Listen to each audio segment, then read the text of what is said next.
These provisions would clarify that the United States and African fabric may be commingled in a single garment.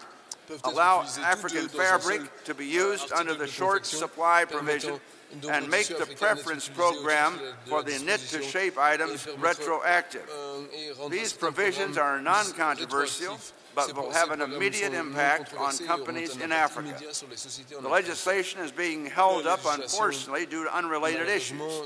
But I have agreed to sign a letter to Senate Majority Leader Bill Frist urging action on the stalled miscellaneous tariff reduction bill, and it is my hope this legislation will pass the Senate soon. Now, as Congress develops legislative enhancements and clarification of AGOA, we almost must work with the administration to improve implementation of that program.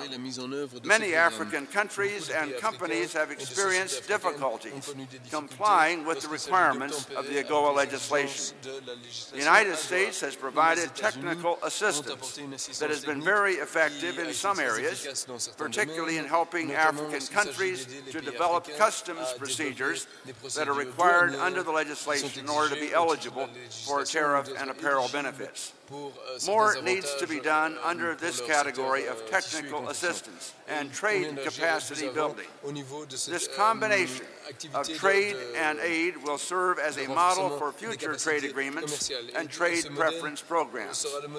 In the past, the United States has focused on providing trade benefits and completing trade agreements.